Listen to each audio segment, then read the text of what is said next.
All right, guys, I am super stoked for the podcast today. We are here with Andy and Min, and we're going to be talking about starting a business in college. These guys are literally in college building an education tech business, I guess would probably be the right categorization. You guys can like clarify if I'm off, but so we've got Andy doing like the behind the scenes, he's the tech lead, and then we have Min here who is like the co-founder, and we're going to be diving into what it really takes to start actually monetizing a business. And obviously, you guys have been putting a lot of blood, sweat, and tears and money into this, and now you're starting to see it get some traction. So I really want to like dive into what that process is like, because I think that's sort of the hurdle that a lot of people have to overcome, is like that work where you're not seeing the results. And now you guys are starting to see the results, which is super exciting. And you have new projects coming, which we're going to talk about also. But give us a little bit of context into who you both are and what the heck made you want to start a business? Like that's a risky move. So what led to that?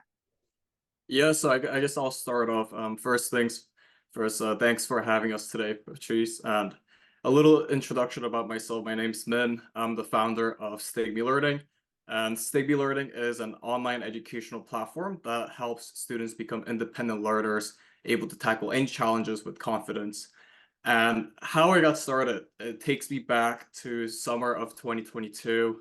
It was a week before my orientation at Babson College. It's a business school based in Massachusetts area. I was just scrolling through YouTube Shorts, and I remember a YouTuber making funny contents on this platform called Omegle, which connects two random strangers together to chat. And in that instant, I thought, rather than connecting random strangers together without anything to share, what if we provide something with a value for them to share? And I thought one of the values could be education and tutoring. So the idea that I initially had was students will be able to click a button and it will connect you instantly with a tutor that can help you with your math homework or your math studies.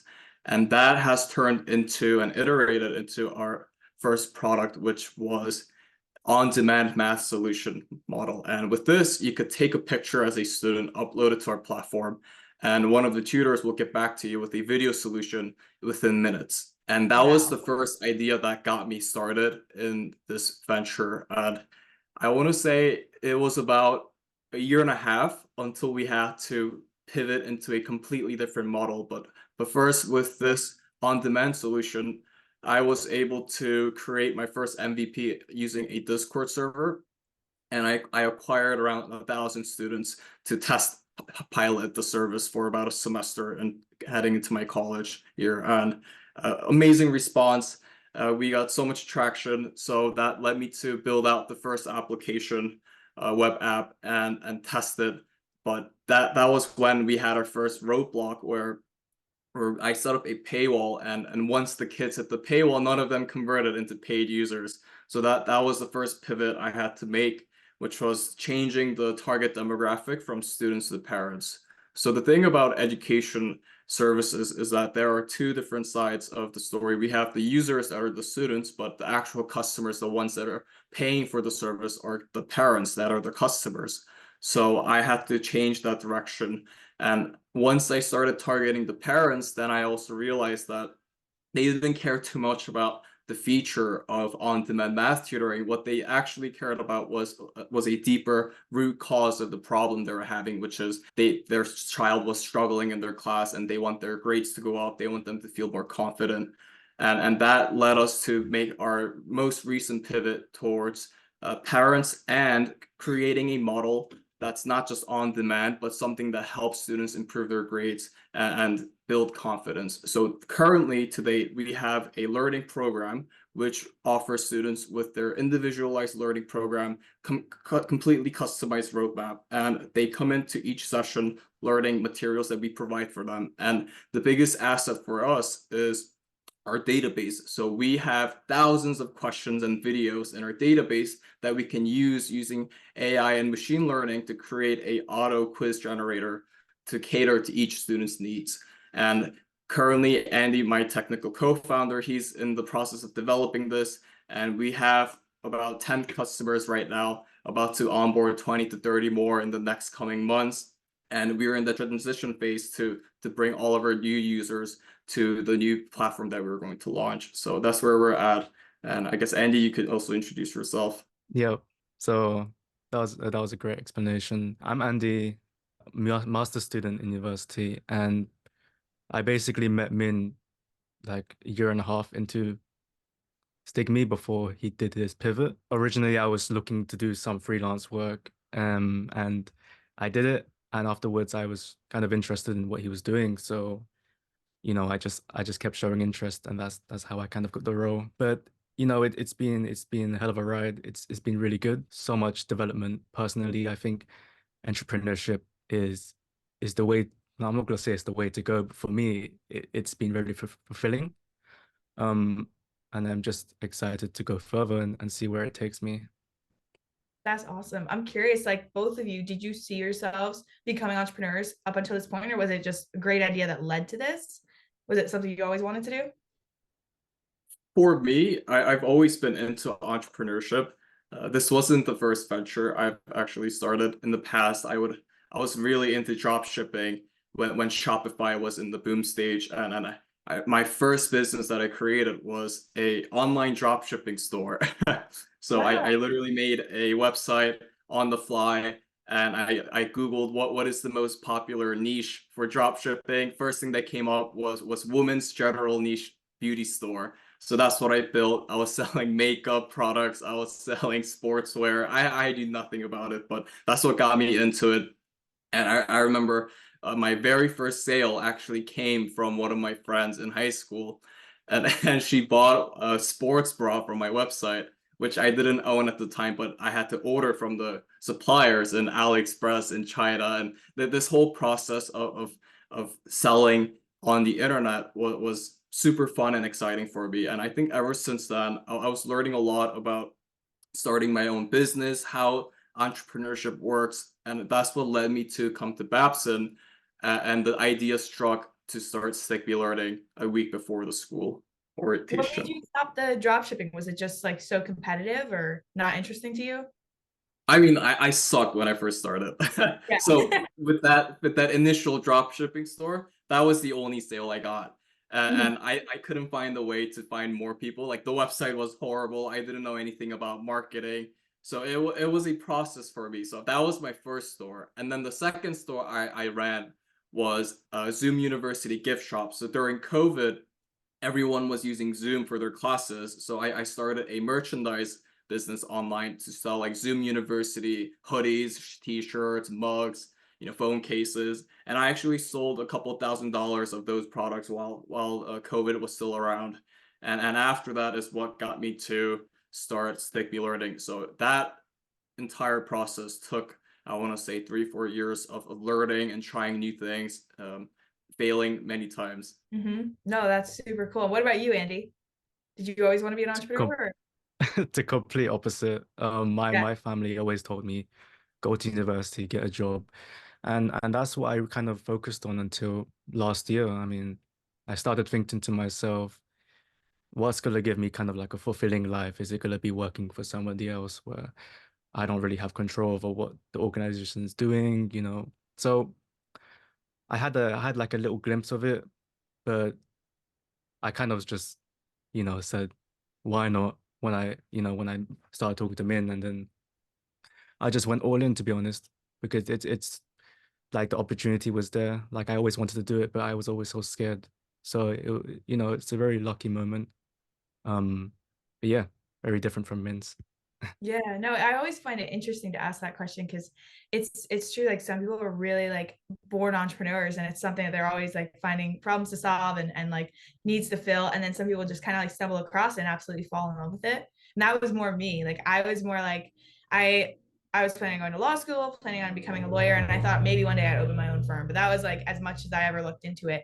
And then I just like met some people that were really ambitious about like they were in e-commerce and Airbnb and real estate and that was my introduction to entrepreneurship at 19. And that was really where I was like, oh my God, like this is possible. Cause I didn't have parents or family that were entrepreneurs. So it was new to me.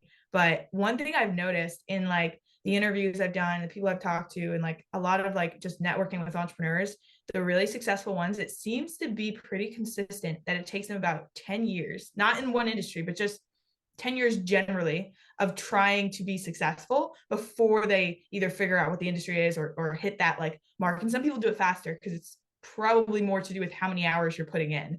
So if you work, twice as hard for 5 years, you probably hit it faster. But I've noticed with a lot of people, and I was talking to this 19-year-old kid also, and he had been public speaking since he was 9 years old. And I was like, whoa, that's crazy. And like wrote a book at like 13. Like, so it's like it seems to be like pretty consistent. You look at like Mr. Beast, you look at like a lot of these people that have like taken off seemingly overnight, and they've actually been working since they were like really young and like trying different things, experimenting. And so I think it's really interesting. And then also like something super cool that accelerates your growth is when you find a strategic partner that has a complementary skill set. Then you don't have to learn that whole skill set and spend years and years and years trying to accumulate those skills, because you can find somebody that has that perfect match. And so I think that's what you guys have done. From what I can tell, that's like a huge asset to you guys. That's awesome. One question I have, going back to you talking about like the initial phases of this education company and how you were on what was the platform again? It The was on-demand video solutions yeah, with yeah. Discord. Yeah, your Discord server. How did you find those first 1,000 people? Was that like word of mouth or? Yeah, so actually, I got banned from Discord doing this method, but I did it anyways. So initially, how I got started was I made the server, and what I would do is I'll join the biggest homework help servers on Discord, or math tutoring Discord servers, and I'll join as a member, and I'll start DMing these people. Hey, like we have a new server. It helps with on-demand math solution. You take a picture, we send you a video solution. Just try it out, and literally just through that method, I gathered 1,000 members within my own server. And obviously, after the 1,000th, I got banned from the other servers. They caught on to what they were doing, but Yeah. that was my initial growth strategy, and Wow. very very guerrilla tactics. It was very unorthodox, but it's what worked for me, Mm-hmm. and that's what kind of got the ball rolling in the beginning. So you had to individually message 1,000 people. Yeah, like I'll every day for hours, I'll just message these kids, be like, "Hey, join my server." And it got to a point where I hired a virtual assistant to do the messaging for me, so that I can focus on the other aspects of the business. That's smart. Yeah, that's a task that you could definitely outsource. That's Yep. awesome though. I feel like that's like, yeah, that's like what it takes in the beginning. It's just like this brute force, like figuring out, okay, what works. Clearly, like this isn't gonna work long term, but like getting that initial traction is so key, because that like is what gives you the belief to keep going. You're like, okay, this is something that people actually are like resonating with. This offer, it sticks, people like it, they're opting in. So this is something that I can start to monetize down the line, because clearly kids wanted that. Like you're telling them what it is. It's exactly that. They're opting in because it's a valuable product in their life. So do And in you? the very early stages, it's so important to quickly test concepts without spending a lot of money. And so that was my way of testing out the idea without spending a dollar. I know a lot of people would go right into paid ads, but I think the resources are around you, and you could figure out a way to find these initial first users that will give you feedback on the product, and that gives you more clarity on the direction that you should start to take to develop your product and services. Yeah. Every person I talk to says like when you're first launching a product, get a beta client, like get a test group, do it for free, hone in on what it is that works, tweak the things that don't, and like really get a feel for like what direction you want to go in, because that test group is going to give you like honest feedback, and you don't have the pressure of them necessarily paying you up front. So that's like where you can really start to experiment and like tweak your offer and your product. But that's awesome. I'm curious, like, so now you're marketing to parents. Are you using paid ads now? Now we are, and we target everyone in the US. And currently, our paid students come from all over the country. Like we have a student from Colorado, from Chicago, Illinois, California, Texas. So they're all well distributed throughout the nation. Mm-hmm. And we are currently testing our model with a lot of the students. So far, their score has been increasing significantly. Their confidence has been going up. We have not run into any issues with the service we're providing. And what I'm coming to realize is as I talk to these parents, a huge component for them is building confidence. And Mhm. another thing is improving grades. And when it comes to helping kids improve their grades, you need to make sure that they're dedicating certain hours each day to study for that topic. And one of the flaws I saw with the initial idea of on-demand video solutions when I had that as the only feature was that students will come online, take a picture, get their videos, and they just go offline. So the retention rate was very low in the beginning, and I could not get students to stay on the platform long enough and for them to see better results over time. And also back in the days, I was so obsessed with the idea of this feature, but not solving a real problem. So I was kind of going in circles, or I call this vanity metrics, is that yeah, students come back every day, they ask for more questions. That was great. And that's what got me to move forward. But I've spent months developing a platform where nobody was actually going to convert into paid users, and also I wasn't solving an actual problem that would get the demand or that would push someone to spend money for the service. And only when I changed the framework, the perspective of it, did the marketing messages start to click. And that was with the parents, and that's where we're at now. And Andy and I am very cautious on bringing new customers right now because we want to make sure that each user, we are making their user experience perfect from A to Z. And as Brian Chesky, founder of Airbnb, says, you start with things that don't scale. And once you figure out that model that has demand and that people want, then you figure out how do we scale this, right? Mhm. And we are in the early stages of testing and validating our service. And once we do, we can create all the AI and machine learning algorithms to automate the process, which will allow us to scale. So we're Mhm. right at the cusp of that. And for the next 2-3 months, we are really going to be testing and trying out new features to see what works and what doesn't. That's super cool. So yeah, so much insight into like what you're creating in the market and like just the foresight of how you're going to innovate and how you're going to scale. Like that's really cool because I think so many founders get like caught up in like the nitty gritty early on, and like it's almost like impossible to think long term because you're so focused on like solving the initial problem. But you guys, you're solving the initial problem, you're also like doing it with a game plan of where you want to go, which is really valuable because you know the direction. And so that's awesome. I'm curious, do you like, is there a community aspect for students? How are you building like the confidence side of things? So I think with every student that we bring on, they all come from different backgrounds. Some students are confident from day one, and other students are not motivated, right? So what we need to do from our end is, as the kids go through our program, we get everyone to the same threshold of confident level. So I think part of this comes from repetition. So the first thing we did with the users is they go through an evaluation test for us to analyze their current skill sets. And then we create their study schedule. So whether it's 3 times a week, 4 times a week, we create a schedule that's customized for them and a time that they're actually going to commit and show up to do the work. And through repetitive practices that we offer paired with video solutions, it helps them build a confidence over time. So for example, a student might come in on Monday to take a quiz, and if she got 5 questions wrong and she was struggling on those concepts, when she comes back for her next quiz sessions, our tutors would have made the video solutions so that when they start their quiz, they watch the video first, and then we give them additional practice problem. And this works really well with our current students. Their scores literally go from 50% to 90% within a few days of sessions.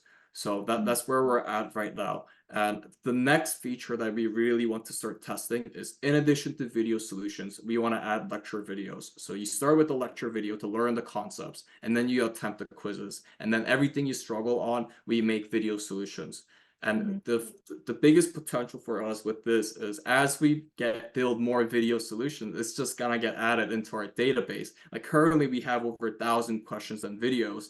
So you can imagine, once we have enough, we can just create an auto generator to cater to each student's needs, and we don't need to create more contents. And at that point, we're just going to be recycling all the videos. And that's when we can really start to scale. That's awesome. Yeah. Have you ever thought about doing like a community component within that? Because I know you're sending like the video solutions. Have you ever done like a live call or like a live chat or something like that? I know you started with more like live action. Was there a reason you pivoted from that? So the biggest thing with tutoring, and my strong belief is what currently exists as one-on-one tutoring and learning centers, they're very expensive. And not only that, I personally believe that they're very inefficient in teaching students. So take a typical one-on-one session with a tutor. 70% of the time, the kid is just sitting there and listening to them talk. They're not actually practicing the problems and the concepts that they're supposed to. So in order for those methods to work, the student needs to put in additional hours after their tutoring sessions, their learning centers. But we all know how students behave. They don't want to put in that many hours into studies. They want to go play or have a play date, right? So we need to create an efficient environment where as soon as they come in, they're getting all of the practices down.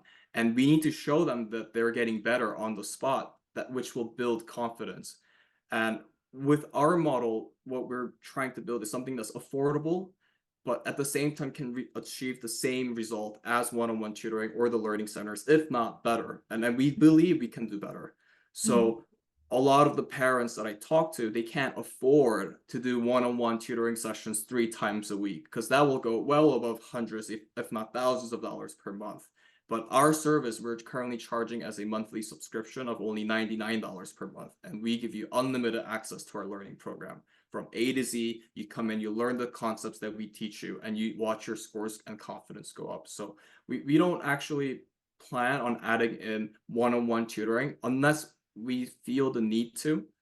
And it's all about building independent learning habits, right? At the end of the day, you cannot rely on tutors and learning centers forever. They can only take you so far. And at some point in life, you have to decide, with all the challenges that I'm going to face in life, I need to tackle it on my own and be able to solve it. And that's what we're truly helping kids learn, is that character, so that beyond the classroom, they can also tackle other challenges in their own way and be able to solve it. And this is what entrepreneurial spirit is. And I believe every individual to some degree needs to be their own entrepreneur in how they approach life.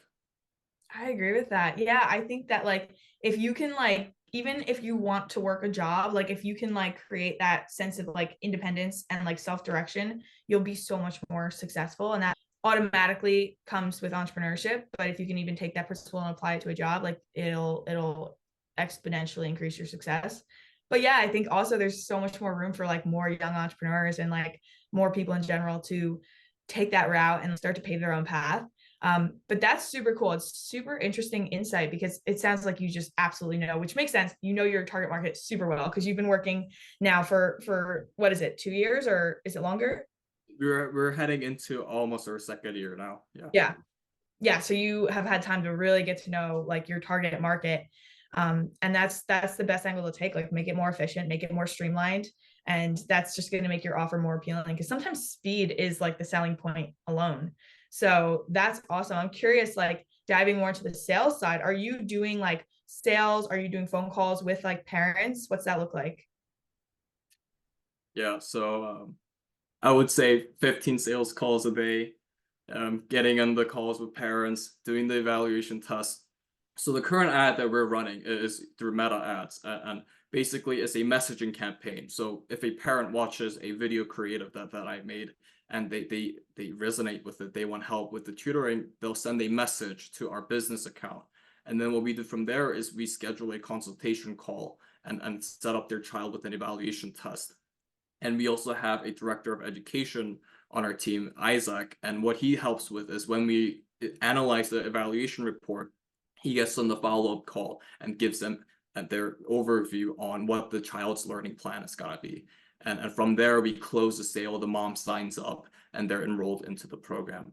Now, looking into the future, we would want to automate this process so that perhaps we don't need to get on a sales call to enroll a new student. And this will come with more clients. And as we start to get referrals, organic growth, that's really going to help us out on just building the database and our community on its own.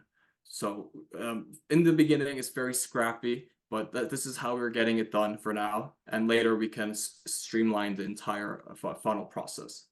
Yeah, I heard a statistic recently, and I think it was about billionaires, not millionaires, but it said every single one of them started off in direct sales and had to directly sell to the consumer. Because I mean, that skill, it makes sense. It carries forward into literally everything you do to be able to sell. Like, you have to learn how to be an incredible communicator. And that is something that is so valuable as you scale a company, because eventually your communication is going to pivot from consumers to employees and then high level executives. And so to be able to, and investors maybe down the line. So to be able to do that, like, that's going to really pay off long term. But I'm curious, was that like something that came naturally, or did you have to like really kind of like hone in your sales skills? I think Andy can be the witness of this. I sucked at the beginning.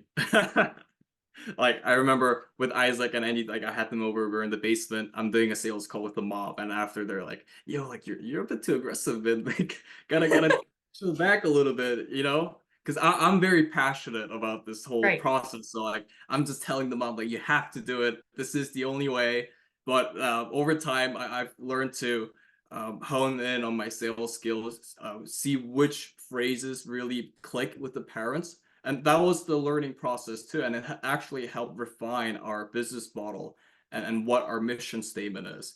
And this, I think this is kind of going back to like talking to users, and only way you can really refine the product into what people want is you need to talk to them to see what their pain point is. And I would get on the sales call and find out what their pain point is and what didn't work for them in the past. And I would listen to that. And after we would have a meeting with our team on like, okay, so this is their pain point. We need to figure out a way to solve this now for them. And then we come back to the follow-up call. We're like, yeah, we have the solution for you. Let's do it. And they're like, okay, I trust you. We're going to sign up. That's awesome. And do you have a way that you kind of read a customer on the initial part of the call to kind of decide what approach you're going to take to that sale, like to close that? I would say within the first minute or two, I can tell if the caller on the other side is uh, comfortable with the price range or not. So Mm-hmm. like I'll get on a call and know like, oh, I know this mom is like willing to invest a lot of money, and then I'll get on another call and I can see that this mom is a bit more a little more tight on their budget, right? Mm-hmm. But and I think in the beginning it's so much easier to target customers that are just more likely to convert. And after getting on hundreds of sales calls, I can categorize these people into like who are most likely to convert and who are gonna be the most stingy and most difficult to convert. So Mm-hmm. I think the first 5 customers that we onboarded were all people that were rather easy to convert. I just had to have a conversation with them, and those were the people that were really having a problem and that just wanted a solution now. And then other people, they are interested, but it's not as to that extreme level. And those are the people that are much more difficult to convince for them to enroll. Mm-hmm. That's just been my experience so far. But Yeah. I believe that over time we will be able to cater to all of their needs, and that's gonna be my job to learn how to go about doing that. Yeah, that's such a good point there. Like, just catering to people that are actually like a perfect fit. And then one idea I had, I don't know if you guys do this, but like, have you ever considered or do you implement like a tiered pricing structure where you have like an upsell and a downsell? So right now it's just one subscription plan, $99 per month for unlimited. But what we are planning, once Andy has all of the automated features out, that will significantly reduce the tutor expenses. Like think of it this way: imagine we are running a McDonald's, and if you look at the kitchen, there's the assembly line with all of the burgers. So currently we're manufacturing the burgers manually with human effort. All of the labor is done from our end. But once we have all of the videos in the database, once we have the quiz generators, we can automate this entire process, and that brings our expenses to basically zero. So Mm-hmm. when we get there, we can significantly reduce the price point of our current learning program, like to $10 or less. Like it'll be the price of Netflix for unlimited access to our learning program. So that could be the basic package, and which will significantly expand our target demographic and different the types of parents that we can cater to. And we plan on adding on additional personalized features that can be mid-tier to premium tier. So bringing back the on-demand video solution, students that want specific help, or perhaps parents might want meetings with counselors to go over their progress. They want more human-to-human interaction. So that can become what the mid-tier and premium tier will offer. But that is our projection. But the model we're building right now, we could significantly reduce the price point down the road. That's super exciting. That's like, I mean, if you can reduce it down to the price of a Netflix subscription, you have the whole world as your market pretty much. Because like, who doesn't have Netflix? Like that's massive. So Andy, I'm curious, what does that look like on your end as far as building that out? Because I don't know anything about software, but I'm assuming that's a fairly complex thing to build out. Yeah, so I take care of full stack development, so the back end and the front end. So what you see on the website, and then the little intricacies, that help get your requests, and do all the special things with that.